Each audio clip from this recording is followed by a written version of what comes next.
Hello everyone. In this video, we are going to discuss about what is document object model, and we will also see some of the examples related to the document objects model.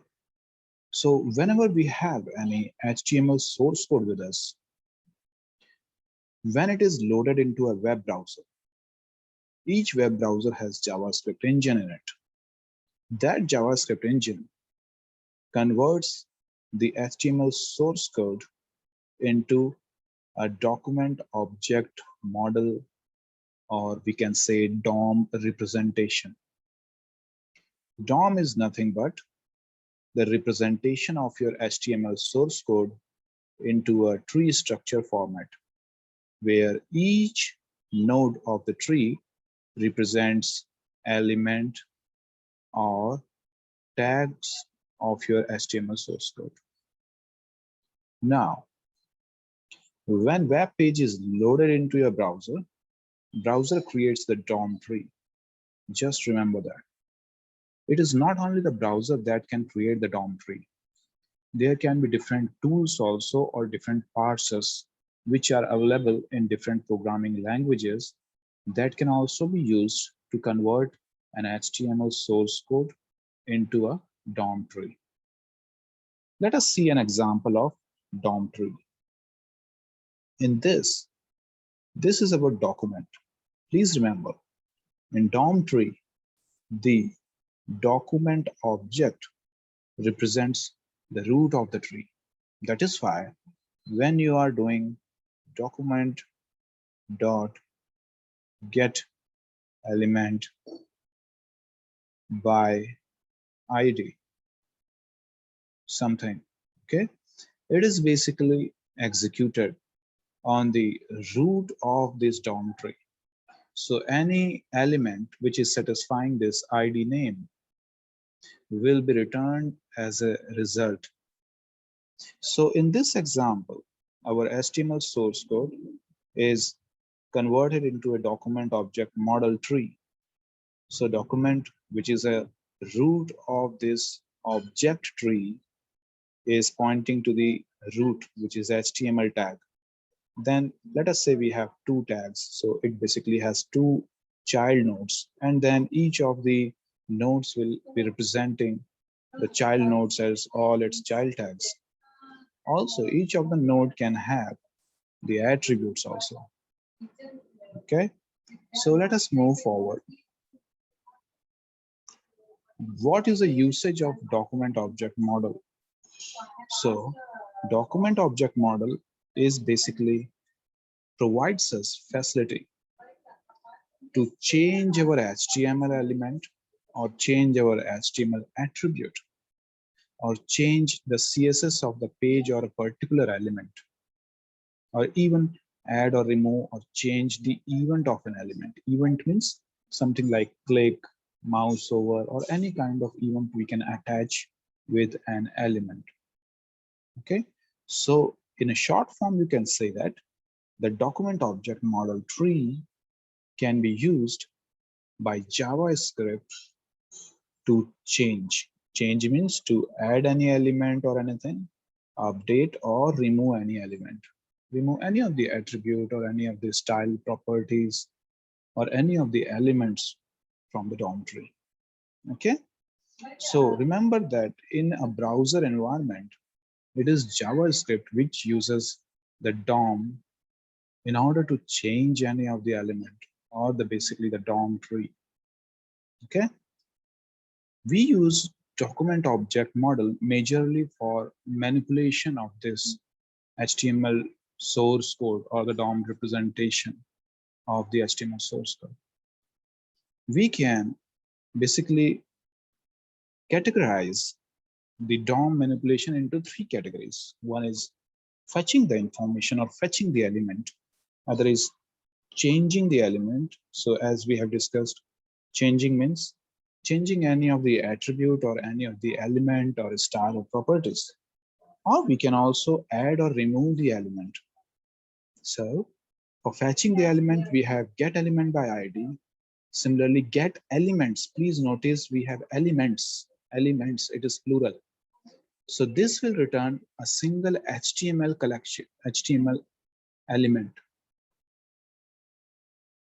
Okay, but this get elements by class name, because a single document or the HTML source code can have multiple elements having the same class name. Okay, so get elements returns all those elements satisfying that class name. So all those elements will be returned in the form of array or HTML collection of those elements. In the same way, get elements by tag name will also return HTML collection of the elements. Okay, we have element.innerText. This all are called on document. These three. Similarly, innerText or innerHTML or attribute is style dot something, some property. Okay. Similarly, the set attribute, where we can set a user-defined key and a user-defined value to any of the element. This all are called on an element. Now we can see that we have create element. We can call this document.createElement and provide a tag name. Similarly, we can call element.appendChild for appending a child element to an element. Similarly, element.removeChild for removing the child. Let us see some of the examples, live examples, which will use all these functions for fetching, changing, adding, and removing. I have opened a simple google.com. Okay, so now first we will check document. What does a document represents here?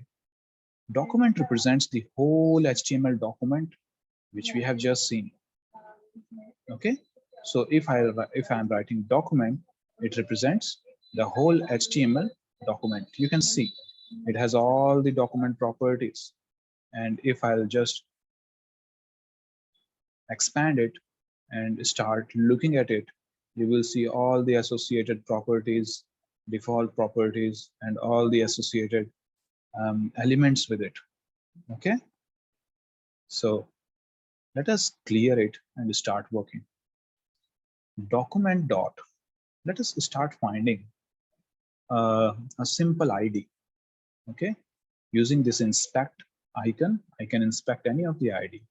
So, okay, there is one ID called GB. Let us see it. So I will just write document dot get element by ID, and ID name is GB. So you see it auto completes. It tells me that there is one ID matching this, and it is a div. If I'll enter it, it will return me that element. So if I am mouse hovering on it, I am seeing that, okay, this ID is this complete banner. Maybe it is GB means Google banner or something like that. It is having multiple classes, basically 4 classes. Let us try to find a class associated with this Gmail. So there is one class GB_F. Let us try to find this element. So I'll write document.getElementsByClassName, and I'll provide GB_F. Okay, and I am printing. So you see it has returned me one HTML collection because I am writing get elements. So this HTML collection is having 2 elements. Both are anchor tags. So this 0th or the first element belongs to the Gmail. You can see I'm mouse hovering on it and this Gmail is getting highlighted. Second is images. They both are sharing the same class name. Okay, let us try document.getElementsByTagName. I will use anchor.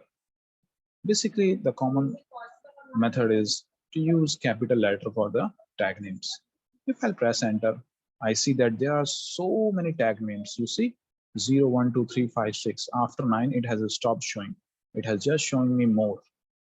Okay, so if I just expand it, we can see that there are so many anchor tags in this page, basically 25. Okay, So I can refer to any of one of them. So which one is the first? Let us see. So the first anchor tag is, again, it is the Gmail. The second is images. So because this is in an array format, I can use a square bracket syntax. Okay, so just a square bracket syntax 0. So you see, it has highlighted the Gmail. This is the first element of the type anchor tag in this whole document object model. If I'll just press this, it will return me this element, Gmail. Okay, now let us move to the changing this some of the elements. Let us try to change Gmail to something else. So this is my Gmail element. I will write inner text. So it will change the inner text. So let us change to it to snippet nugget. Snippet nuggets. And by the way, please subscribe to this channel if you find this video useful, and hoping for seeing such videos in future. So again, coming back, I'm pressing enter, and here this is changed to snippet nugget, but why I am not seeing that? Is it because I'm using the tag name? Let us change it to class name and it to gb_gf. What is the issue here? Let us try to debug it. As expected, it should change it to, okay.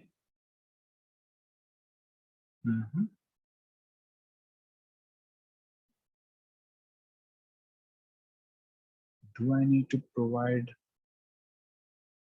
HTML? No. Then what is the thing? Just let us see that what actually this element is. So this element is Gmail. And what is, from where this Gmail is coming? Okay. So here is a Gmail. This is the inner text. So how I can assign the inner text? How I can assign the inner text is equal to something.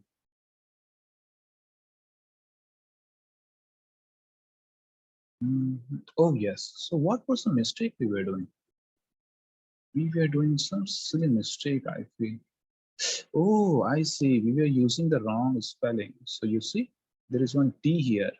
Okay, silly things.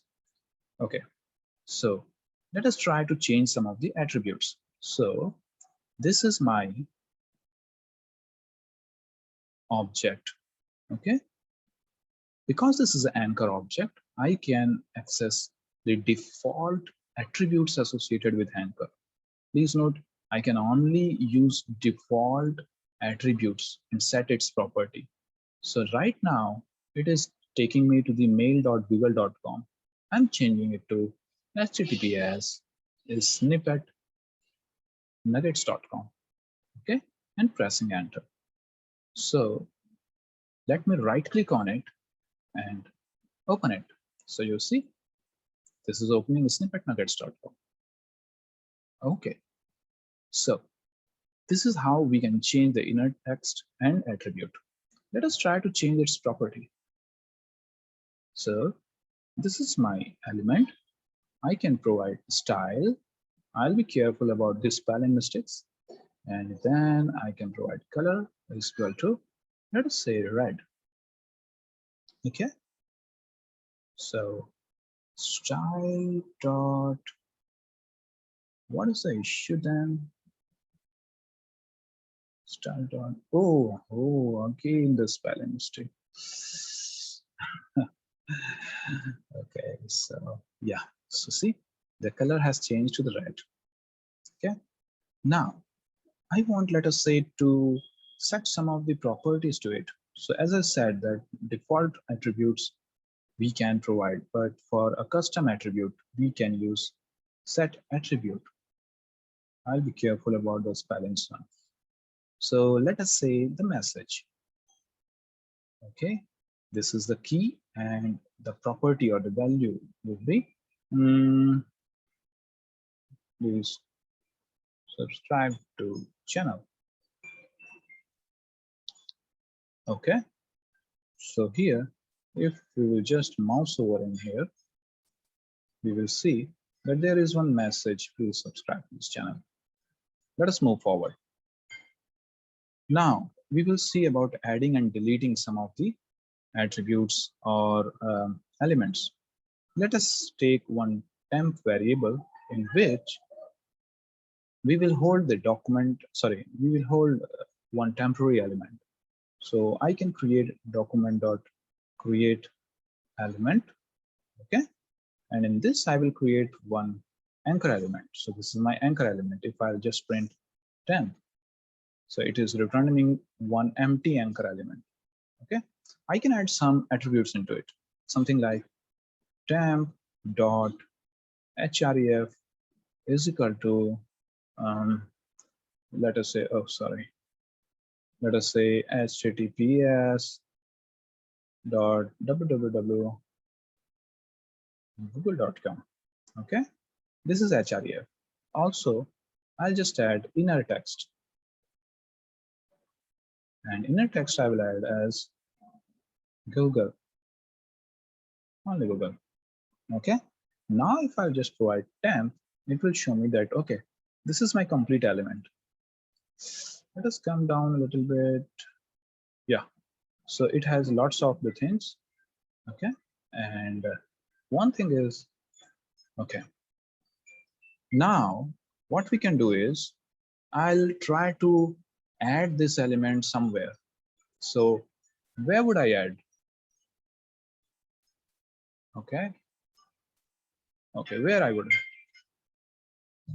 So I would add it somewhere here, in the same line somewhere. Okay, I would add it here. Okay, because here we have our snippet nugget. So I'll just copy this class name.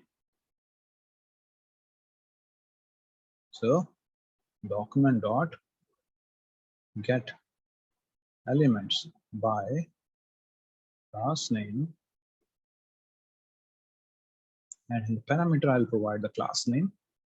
Okay, and I will take the 0th element, which is the first. So this shows me here. Okay, now I will try to append a child to it. So how I'll append the child? Append child, and I will provide here temp. Oh, sorry.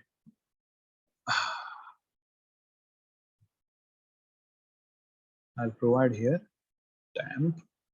Let us see what it does. Okay, so it has inserted Google here as one of the child. I can also try to remove the Google from here. How? I can take, let us call it as a list as this one. Okay, list as this one till this one, and from this list I will call a remove child, and I need to remove which one? I need to remove the 0 is snippet nugget, 1 is Google, and 2 is images. So I need to remove the 1. So I will do child nodes 1. Okay, so yeah, so you see the Google is removed from here, from this list. So this is how we use different document object model manipulation from the document object using the DOM. Okay, so thank you for this video. I'm just closing this video. So if you like this video, please like it and share it, and maybe subscribe it if you feel you should watch more video like this. Thank you once again.